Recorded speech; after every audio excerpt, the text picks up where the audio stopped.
Are you a streamer that's stuck at the same number? You've been streaming to the same people for days, weeks, months, maybe even years. You've hit a plateau and you don't know what you can do to break through to get more traction. I'm gonna show you in this video right here why you're stuck at the same numbers day in and day out. And it's hiding in plain sight within your own streaming channel. This is a great one for new streamers and even some of you veterans out there. And we're getting started right after this. Hey, I want to talk to you real quick about something that I see is also a gigantic mistake from brand new streamers, and that is the lack of panels or the lack of having good looking ones. Think about it. If you don't have good panels or no panels at all, what makes me think you're gonna stream past more than this one time, which means you're gonna get no one that hits that follow button. So it's time to up your game and get some good looking panels. Not creative? That's okay. That's where owned.tv comes in super strong to make your channel look super clean and super nice for a great price. Hey, that even rhymed. Just want to share that little tidbit of information for you, but now we can get back to the awesome video, so let's go. Hey, welcome back, all of you beautiful people. Wild coming at you to give you another strong and clutch video. Okay, first of all, streaming stagnation is a part of being a streamer. Everyone's gonna hit walls and plateaus. That's a part of the streaming career. So get used to it. Use that time to refine, define, and experiment so you can grow.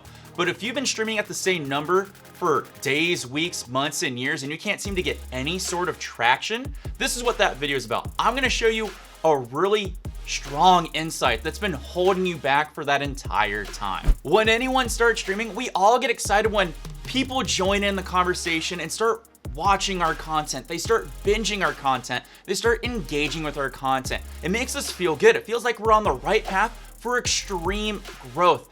And we want to hold on to those particular people from the beginning. But these particular people might be stagnating your growth and you're putting up with things that you shouldn't be putting up with. Literally, the one biggest mistake I see from any brand new streamer is when they have somebody in their community that's been there for days and days and days and day in, day out. That person probably isn't the best person in that channel. They become a little bit toxic. Yeah, they're nice to you, but everybody else in the channel, it's more or less a toxic environment. And that's really gonna stagnate your growth because as somebody comes in and they lurk and they're watching your content, seeing if they're gonna like it or not, and they see this jerk over here being all toxic, I'm not gonna join that community. Would you join that community? No. Thus, you're gonna get no viewer retention and you're just gonna get people that trickle in and then they just trickle right out. Let me put this in a strong perspective that we can all understand. You own a restaurant and you have 5 customers that come in every single day. They spend money, they spend their time there, they engage with you, you have a fun time, and they have a fun time. But every time a brand new patron comes in, they hassle that person. They're very rude, they're loud. Do you think that person's ever gonna come back? Do you think that person's ever gonna spend money? Do you think that person's going to promote your restaurant to any of their community or their friends? No.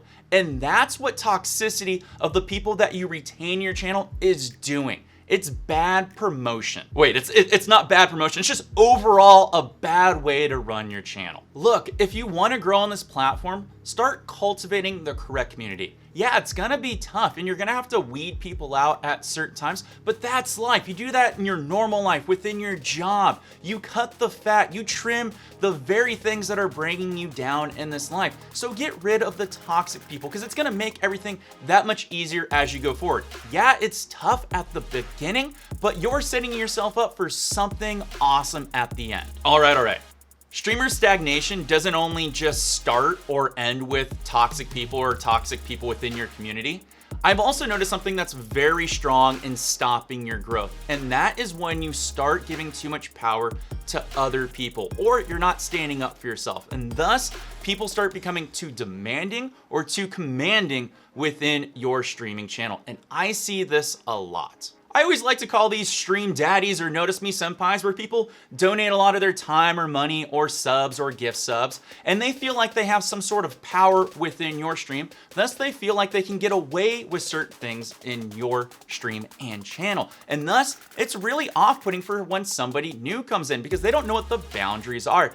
And that person who feels like they're in power feels like they can do whatever they want. Thus, your growth is gonna be really stagnant because somebody might say something that's sarcastic and they might get timed out and banned. Hey, if that happens to me in the first few moments, I'm not coming back. It's always great to establish rules and guidelines within your channel.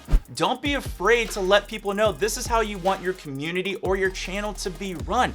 Joe Dirt said it best. Rule number one, I'm number one. You hear that? I like to get around.